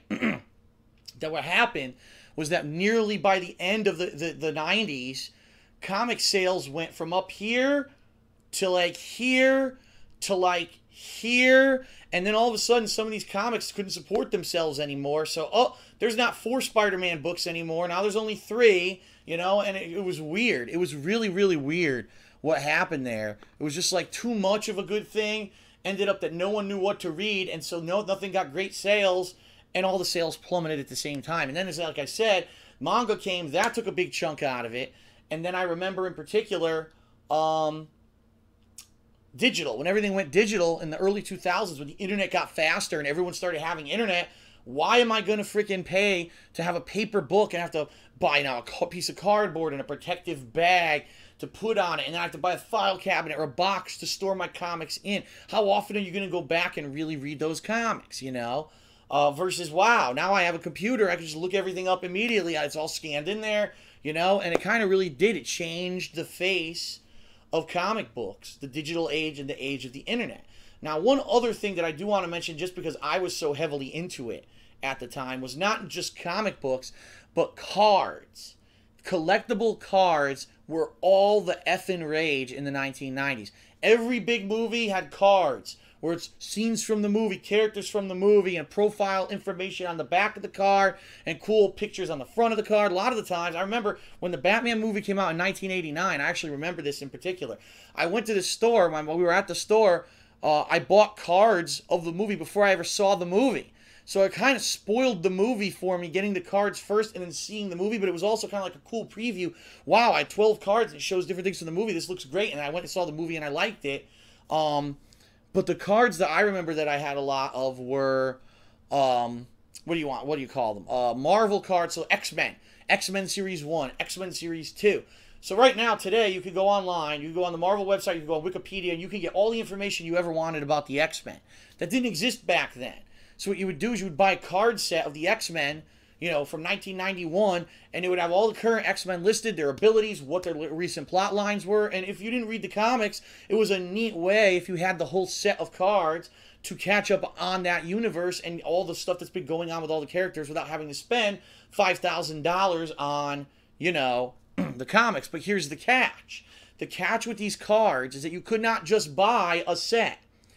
You couldn't. They came in boxes, in packs, and so it was random selection, similar to baseball cards and all that stuff. It was random. You didn't know what you were getting when you opened a pack. So you had a particular chance. Wow, I got the card I was looking for that I don't have, and here's 3 doubles that I already have. What the fuck am I going to do with these? So what they would do, they would pack variant cards. So a special edition of a card that has gold or a hologram, maybe an artist actually signed the card. They would slip those in randomly into the packs in low numbers so that you would have more incentive. So it was kind of like addiction. You bought 1 pack for $2. You only got 2 cards you wanted. Do you keep going? Or you say, that's it for now. Or, I might get that rare variant. I got to buy 400 packs. And there were people who would walk into comic stores and leave with boxes and boxes of cards. They would just sit there opening cards. I was one of them. I used to just open cards, sort the cards, put them in these containers. Here's set 1, set 2. And guess what happened to all these cards? I threw them the fuck away because they're worth zero. Nothing. I spent hundreds and hundreds and probably thousands of dollars when I was a kid on junk. Because this is what happened during that time period, that craze. Everyone was convinced, again, because those original comics from the 1960s or whatever were so rare, because everyone threw them out, they thought that comics would be worth something. They thought that these cards would be worth something. But because they mass-produced them so much and so many people bought them, they became worth nothing, zero. And today it's funny. It's absolutely funny, and here's why I say this. John Rambo, my friend, has a bunch of comics he's looking to sell. Because he said at this point he doesn't need to read them anymore. If he wants to, he'll just buy them online on demand, watch them on his little, his mobile device or whatever. He doesn't need to have the physical comics anymore. So he's selling them off. Now, he has a set of comics called Spawn. Spawn, like I mentioned in this video, was one of the most popular comics of the time. Todd McFarlane, who had drawn Spider-Man for a long time, created the character, and it was very well known. It was pretty much ranked the best comic that Image Comics had ever done. At the time, was the hottest thing. And if you owned like Spawn 1 through 20, they were worth thousands of dollars. I shit you not. If you had the first printing of all those comics, they ended up worth thousands of dollars. Right now, if you try to sell Spawn #1 first printing, it's worth like $20. And that's what I mean. The value of something really doesn't matter what it says in a guide. It doesn't matter what hype's around it. It matters is how much someone's really going to realistically pay you for that. Just because I've got a book and the book says that Spawn #1 is worth $500, if no one's willing to pay you $500, guess what? Spawn #1 ain't worth diddly dick. Okay? And that was the problem. That was the thing people didn't realize in the 90s. They all just thought, oh, well, it's just always going to be worth money over time, and that's not the case. And that's what happened with all that stuff. It's all worth zero now. It's worthless. People who save all these special bags and special backboards and my special non-sun damaging box. It's been protected from the elements, and I stored it in my closet, and they bring it out. Here it is. Oh, it's the year 2014, and finally I need some extra money to move. Let me bring these comics out. Look up the values online. Diddly fucking squat. Fuck. Spent all that money for what? Now, it was actually kind of funny as well, because the last thing I will mention is that there were a few studios that tried stuff during the 90s that just didn't take off. So, for example, there was this whole universe. This company backed them. I don't know what company it was. That a group of, again, artists, similar to what Image Comics did. Artists, writers, all got together, and they wanted to start this universe called the Ultraverse. It was going to be different from Image, from Marvel, from DC. It was going to be incredibly adult-oriented. There were going to be nudity in it. There would be titties in it, and there would be massive amounts of gore. In the first issue of most of these comics, people died, okay? People, like, ripping brutal death and stuff. There was one kid, his name was Prime. And it was funny because he looked like Superman, right? A big roided Superman. But come to find out, it was just an ectoplasmic body that would disintegrate over time. And he would disgustingly have to rip out of the body after it died. And so he'd be covered in like green, stinky slime after he would fight a supervillain. It was just like vile stuff, but it was different. And it failed huge. Like, I don't know why. Some people liked it. I actually thought it was okay. But it fucking tanked. It didn't do anything in sales, and the company did so bad they didn't even recoup their initial investments. After like 2 years of trying to keep this company alive, they ended up selling off a few of their properties, like a few of their heroes, to other companies because they couldn't keep the company afloat anymore, and they just went out of business. And there were a few companies that were like that. It was pretty weird.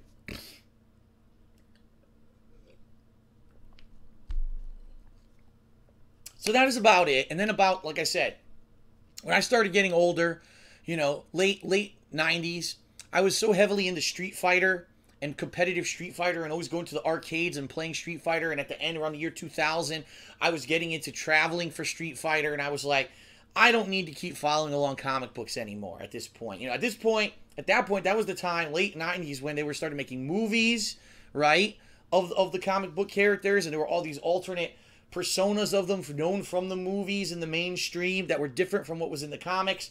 I said, I don't need to follow along this anymore. It's too expensive. It's too much work. They're making me read too many comics at a time. It's ridiculous. If there was one comic of X-Men, I would read it. But there were 14 comics of X-Men. There was alternate universe X-Men. There was fucking 14 Spider-Man. Superman at one point didn't have powers. He was using guns, which makes no fucking sense. The character is against guns. It was so silly.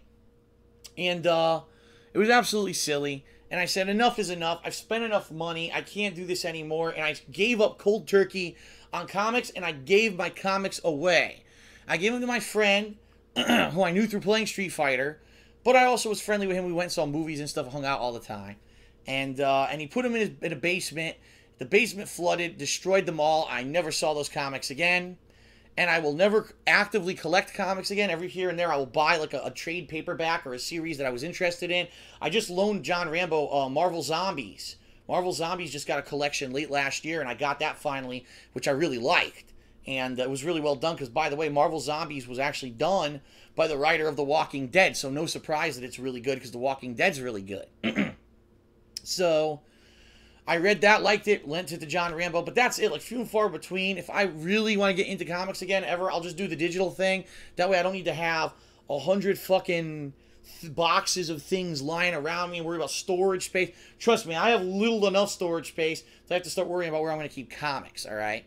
So that is it. That is my back in the day on comics. I hope you enjoyed the thorough recapping of everything.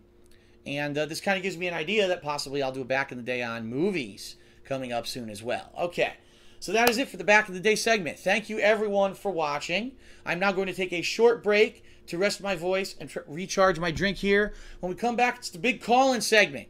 Yes, we're going to have callers. You'll be able to talk about whatever you want. It could be about the back in the day. It could be about gaming news. It could be about shooting the shit. Whatever you want to talk about. We'll be right back, everyone, with the conclusion of Hate Live and the call-in segment.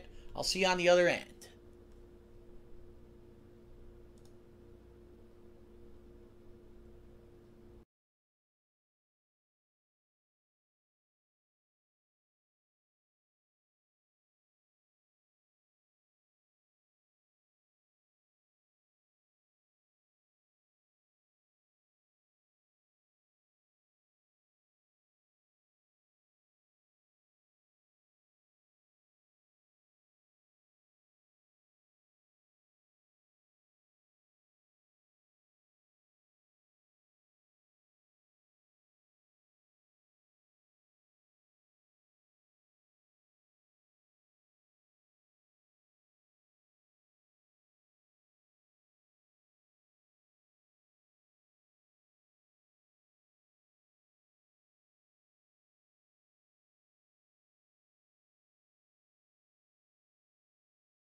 Target acquired.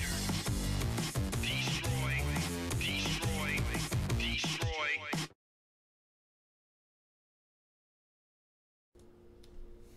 All right, welcome back, everyone, to the third and final segment here of Hate Live tonight, where I'll be taking Skype calls. First of all, I forgot to open my Skype because I'm a flippin' idiot.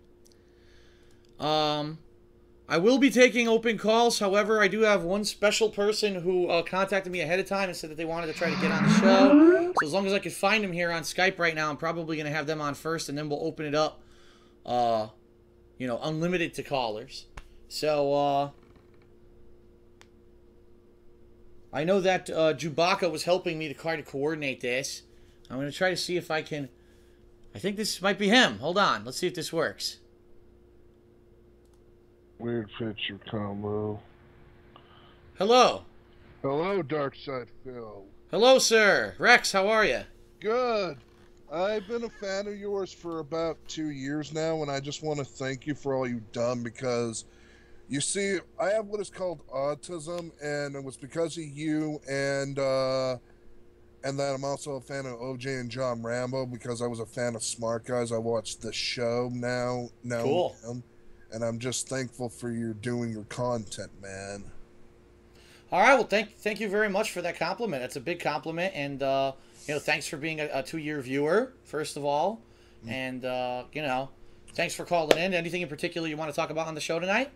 Yeah, I'm just gonna say this. Good luck with your move to Seattle because I also live in the Seattle area. So wow. maybe when you go to one of those conventions, we can meet up sometime. That'd be perfect. I know for a fact, obviously, you got PAX. I know that there's Emerald City Comic Con. Are there any other big ones? There's an anime one called Sakura Con. Okay. Yes. You're right. You're absolutely right. Now it's hitting me. Yeah, you're right. I heard about that one too. That is pretty big.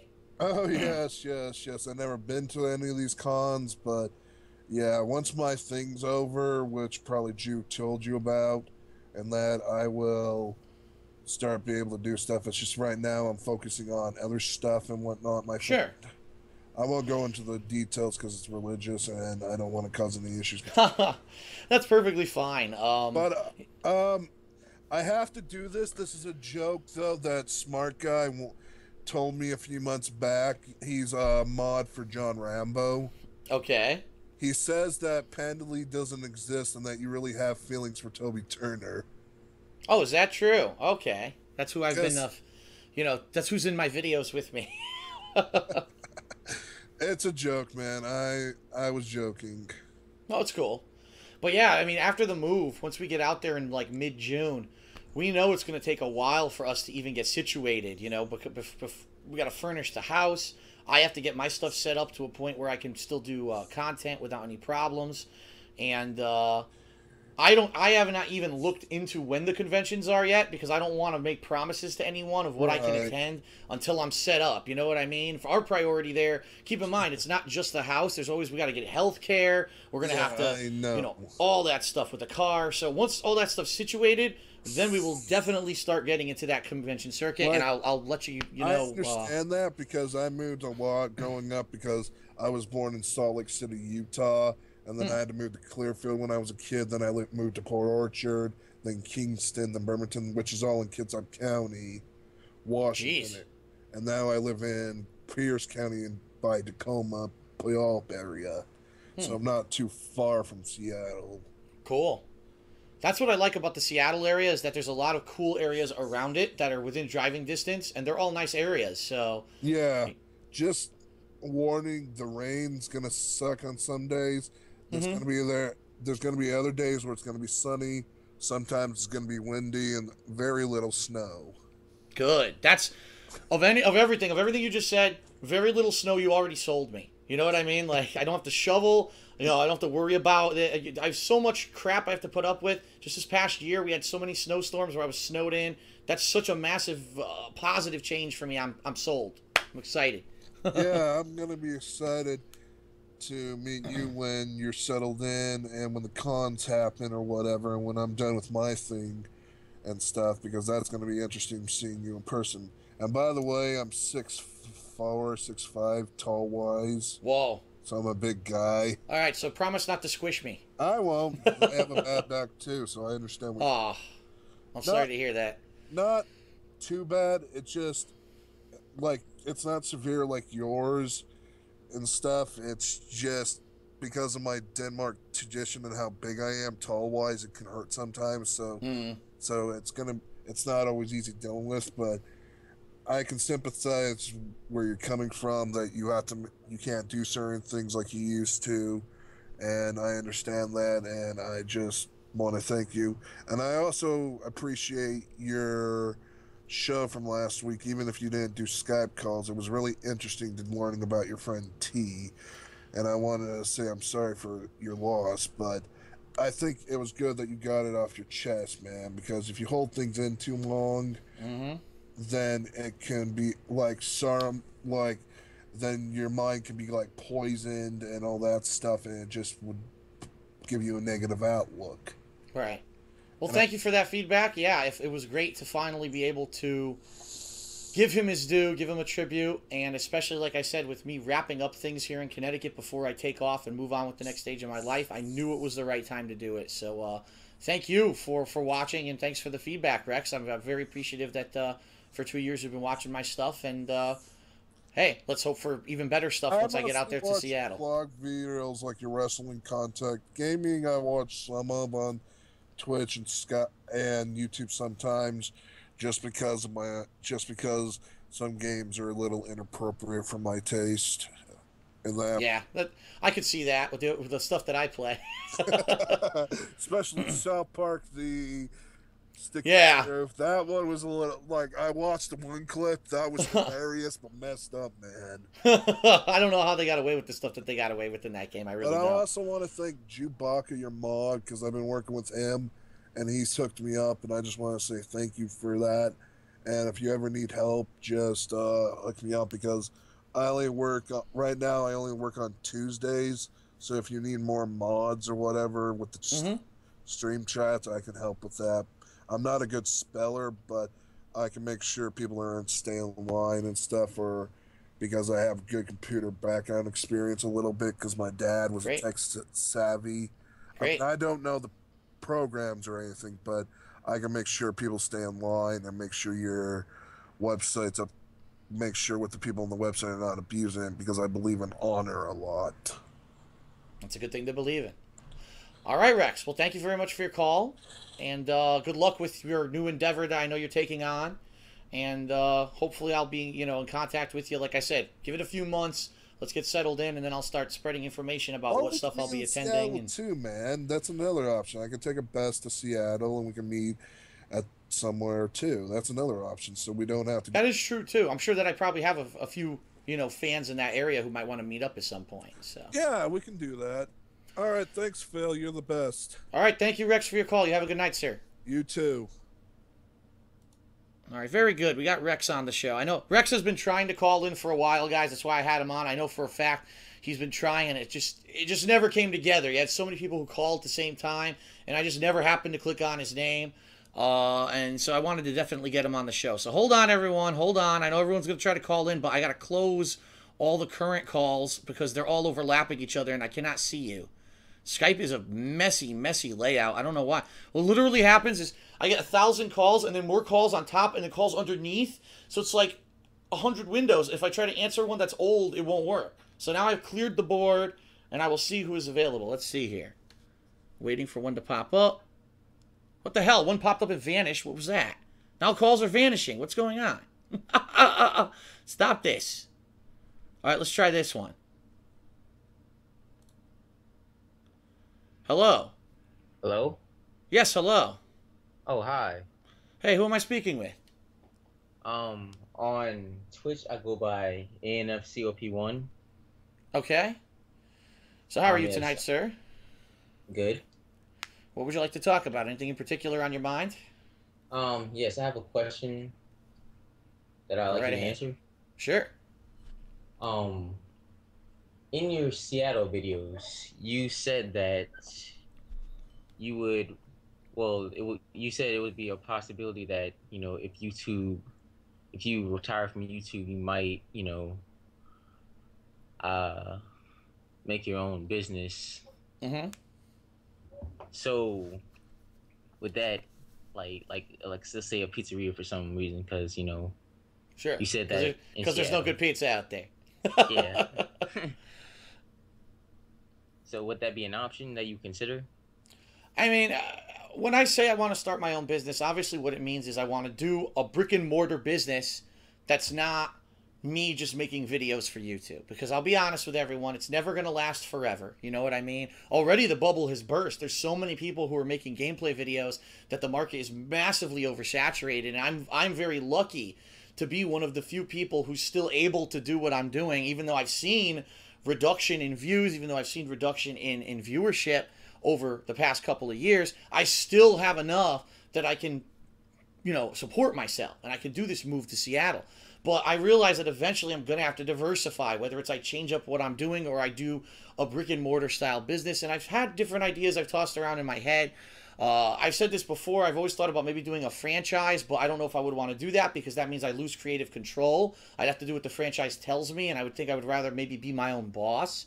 Would I like to open a pizzeria? I mean, that would be an awesome thing, especially if I could bring East Coast pizza to the Seattle area, because I could tell you we had 3 different pizzas while we were out there. Not one of them was any good in our opinion, and none of it was anything like the pizza that you can get over here. So if I could do that and be successful at it, I would probably love doing it. But is that anything I've ever really thought about? Not really. I'm not a restaurateur. I'm not a chef. I definitely couldn't cook in the kitchen. That would be a joke. You wouldn't want me making your pizza. You'd probably throw it out instead of eat it. But yeah, I mean, it's definitely a consideration. I'm not saying that's what I'm leaning towards. It's just it's an idea. I've also tossed around the idea of maybe doing a coffee shop, an independent coffee shop slash, having internet there and people can come by, and that's kind of thing's very, very popular out there. Although it's very hard to compete because they've got so many Starbucks out there. There's ideas that I have, but I've never really got to that level of seeing how realistically viable they would be just because I'm not in the position to do it yet. I think once I get out there, once I'm established, I got my roots in there for a few years, and, the house is set up. I'm doing new content and stuff for YouTube because I have new filming locations and stuff. Once all that's done and I start to save money again, because I'll be honest with everyone, I'm probably going to drop all of my savings on this move. And I've been saving money for years since I started on YouTube. It's probably going to be gone by the time this move is done, because just between the down payment, the cost of the move, the cost to furnish the house, the cost to sell this condo afterwards, it's going to be a ton of money I'm going to have to spend. It'll be good because immediately I'll save money because there's no state tax in Washington. So those taxes, thousands of dollars in taxes I'm paying every year, I'll be saving. But it's going to take time to save that back up again. So give it a few years, maybe 3 years down the line. If I save up enough money where I have a considerable amount of money I can put into a business, I'll come back and I'll more seriously discuss it and consider it. And I'll have a much better answer for you for the question then than I would have now. At this point, I'm kind of focused on the move. But yeah, food has been something that we have considered, and is something that may be one of the things that I consider doing. Yes. All right. Well, thank you. All right. Thank you for the call, sir, and you have a good night. You too. All right. Very good. That was a very intelligent question. Very nice. All right. Hold on. Don't call yet. I got to clear the board. They gotta improve the Skype, man. It's 2014 and this thing works like this. All right. I've cleared the board. So now let's start getting some new calls. Wow, does anyone really want to talk to me now? Oh my god. Oof. That was a bad one, dude. Alright, hold on. Things are popping up now. Let's try this one. This one looks weird. Oh, it disappeared.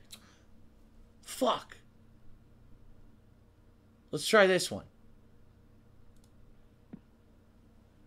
Hello. Hello. Yes, hello. Who am I speaking with? I'm Namar. Wow, this is like the first time I ever got called on here. I didn't expect this to even happen. Well, first of all, thank you for calling. Yeah, dude, it's a mess. I don't know who uses Skype. I'm sure there's plenty of people who use Skype, but if you have a bunch of people calling in, dude, my whole screen literally right now is names of people calling, but none of them are real. Like if I called, if I try to answer it, like hangs up, and it's a mess. So if you probably tried calling in before, and what I'm trying to do is actively answer people who I've never answered before, so that way we get some variety on the show. Oh, so. yeah, I understand. Like, it can get tough because, like, some people will call and they'll just hang up because they think if you don't answer immediately, they think, oh, dang, you're not the one, you're not picking up my call on purpose, or Right. you got someone else already, or something like that. But I'll get on with what I want to talk about. So, Sure. have you seen the new characters and new things they're doing with Street Fighter, Ultra Street Fighter 4, like with the delayed wake up, the new character, the Cabaret, the 4 new characters, all that, and like how people, like the Japanese players are already coming out and saying, oh, these characters are the best. Yun's good again. Yang's really good again. Who else? It'd be like Hugo is really bad. Elena's really bad. Relento's Not okay. surprised. Yeah, yeah. So how do you feel about these changes so far? I don't know about the delayed wake up. I haven't really looked at any of the gameplay changes. I heard some crazy stuff like Ryu cannot even FADC out of his Shoryuken at all anymore. Yeah, you can't do that anymore. It's Which I'm negative like, 5. Why would they take that away? Like, he wasn't overpowered. Why would you? According to what Combo Fee said, this is according to what he says. He said, Oh boy. We don't want the players to get free pressure off just spending 2 meters. So we don't want you to do like uppercut, then you do another uppercut and you get that free pressure. Combo Fiend, who had his 21st birthday in my hotel room in Vegas, was vomiting everywhere. So drunk out of his freaking mind. The guy's passing out, and I'll tell the story one day. I still haven't told the story on Back in the Day. I got to do that one day because that was a wild night, man. That was just... I would like to hear it, actually. But yeah, he basically said they don't want to give the Shotos free pressure for 2 meters. The Shotos aren't overpowered. Worry about the characters that were overpowered and nerf them. Don't nerf characters that weren't overpowered to begin with. Well, Ken is apparently really good now, too. Like, everyone's changing to him because he has a step kick. The step kick is, like, positive on... it's, like, +2 now. Step kick. His walk speed's way better. His legitimate poke. Like, Ken is way better now. And it sucks for... I guess it's going to suck for both of us when we play online. And we're going to just have to deal with the Kens. More Kens. We're back to Ken again. Oh, my God. Well, let me give you my overall answer to the question. First of all, the new characters, besides that the Capray character, whoever the hell you're going to say her name, have been known for a while now. And really, it's just the characters who were being ported over from Street Fighter Cross Tekken. So I don't really think that anyone was like blown away by the new character cast. I almost 100% assumed that Elena and Hugo were going to be horrible. Because the reason that they were good... or even playable in games is because they had a parry. Yeah, exactly. How is Hugo going to get legit hits when he has no super armor and no parry? Yeah, you know what I mean? Well, I'm sorry to interject, but they're saying Hugo's worst matchup is now Dawson because he has a 2-hit medium kick. So he can't even focus anymore. He's done. Oh He's already done, and he hasn't been released yet. Wow. And that's unfortunate because Hugo is actually one of my favorite characters of Third Strike, and I like him, and I was going to try to play as him, but already hearing this stuff is kind of disheartening. When it comes to that DiCaprio character, now when she was announced, there was all this controversy. I see both sides of the fence, and here's why. I grew up playing Street Fighter Alpha 3, and in Street Fighter Alpha 3, there were 2 Cammy pellet swaps. Basically, it was Cammy's body with 2 different heads called Julie and Junie. And they played way different from Cammy, even though some of the moves were the same. They were charge characters, the different motions, and they were way different than playing with Cammy in that game. So I can understand how you can have a character who maybe has the same moveset or the moves look the same, but could be different. But at the same time, this is Capcom's own fault. There's controversy around this character because Capcom said, oh, we don't want to tell you who the character is yet, but it's a character that's never been in a fighting game before. Exactly.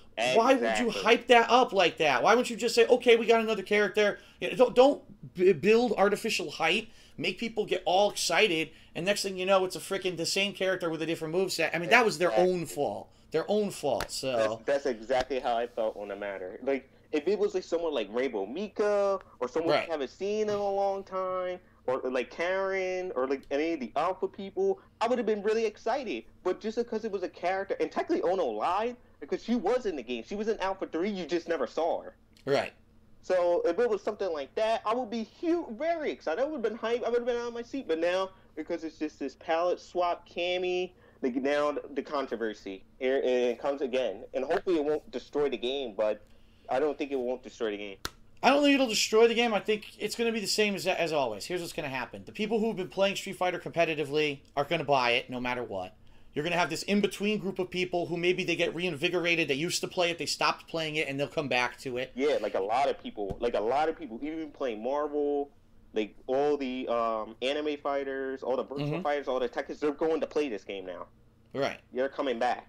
The only thing that really that I think is going to negatively affect it is, number one, you're going to have people who are just like, I'm not playing this again. Even though you're calling it something different, it's still Street Fighter 4. You know, this game came out how long ago, and you're still putting out new versions of it. How long can you extend the life of this game? It's on life support, basically. Yeah. And I can see that. I can completely understand that perspective.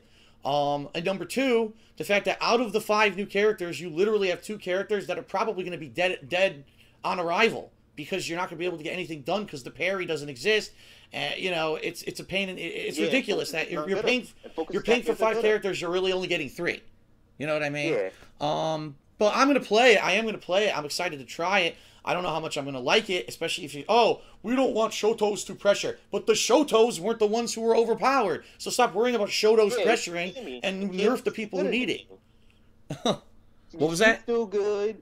Yun's still good, but he had the second best pressure. But if you knock him down, he loses because he has no health and he has no good Shoryuken. Right, no good wake up reversal. Yeah. Right. Yep.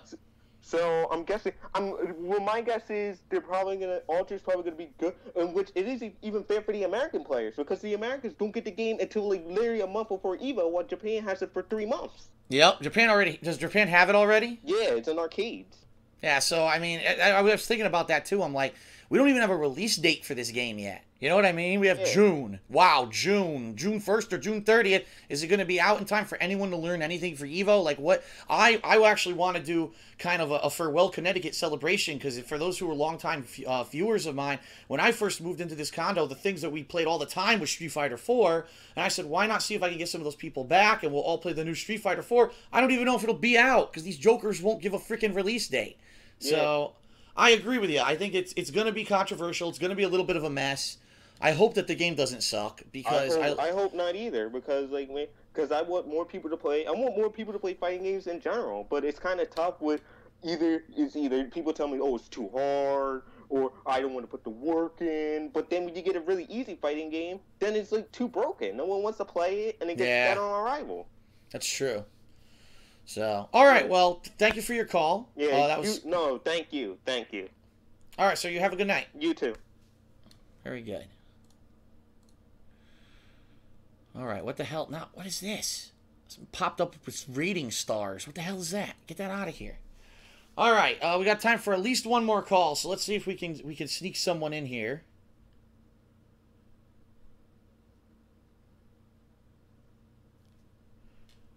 Oh, we got a call. I cannot see. Is this? Oh, let me try this one.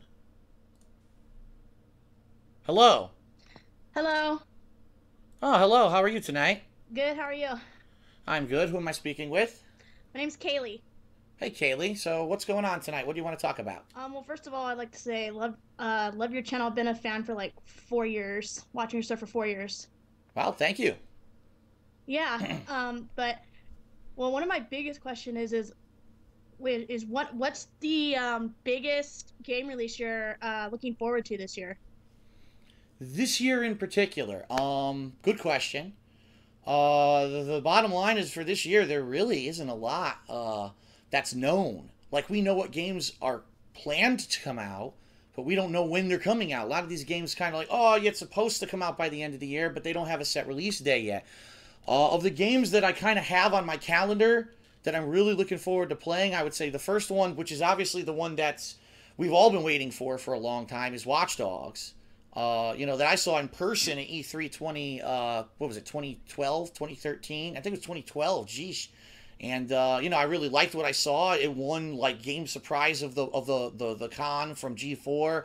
And we've been waiting eagerly for this game for 2 years now to come out, and finally it's coming out in May. And I really hope that the extra time that they took when they delayed the game from a next-gen launch window to May, that they took the time to add it in, polish it, and make it better. So I'm definitely looking forward to that. Later this year, Batman Arkham Knight.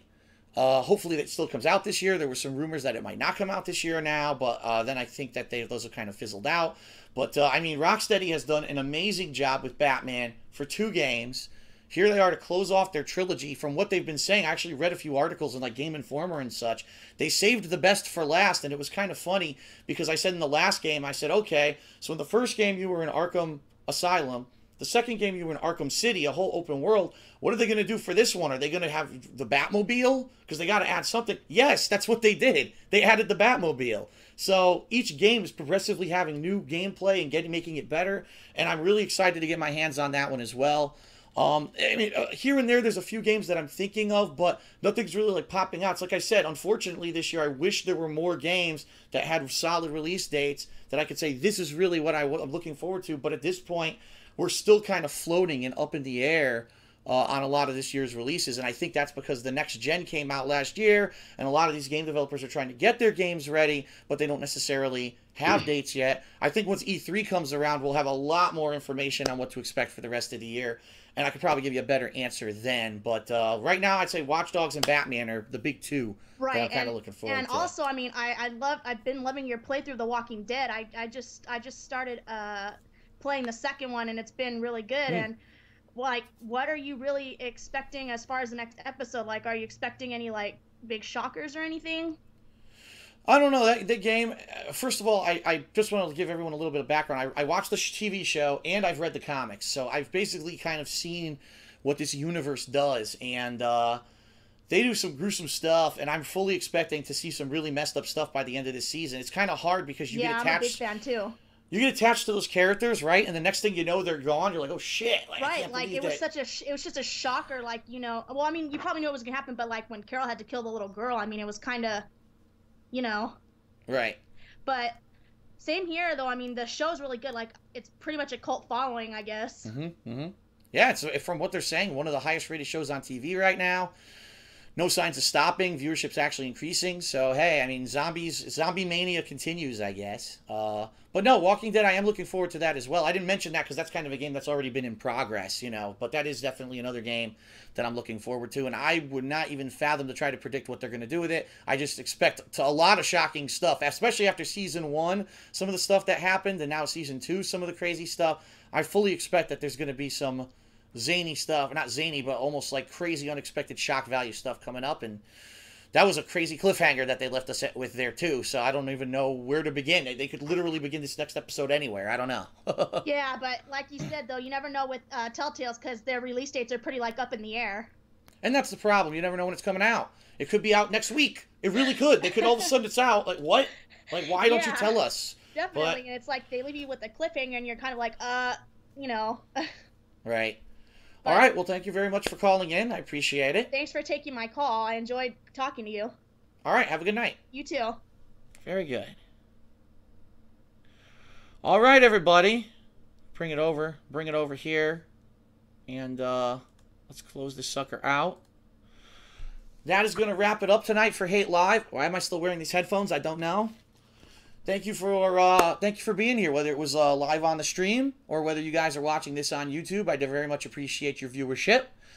Next week, I think next week we are doing another Hate Live. I think it's next week is another Hate Live, and then it might be the week after that I'm either doing Ask the King or it's the week off. I'll have to keep you guys up to date. Watch the weekend preview this weekend, and I'll get you up to speed on what we're going to be doing next week. But what I'm thinking, since I do have such an extensive knowledge of movies, and movies that things that I used to watch, maybe I'll have a movie episode where we kind of do what I just did with comics. At the same time, maybe what we'll do at one time is do Evo experiences. Because, like I said, I got some crazy Evo stories to tell everyone that I never told, really. And the stories have kind of been buried. And those those are some things to bring up in future Hate Lives, all right? So, again, whether you're watching on Twitch, whether you're watching on YouTube, or whether you're just listening to this audio version, I would like to say thank you very much for watching or listening to Hate Live. Have a good night, everyone. I'll see you for more gameplay during the course of the week, and I'll see you next time on another edition of the Hate Live podcast. Peace out. Have a good night.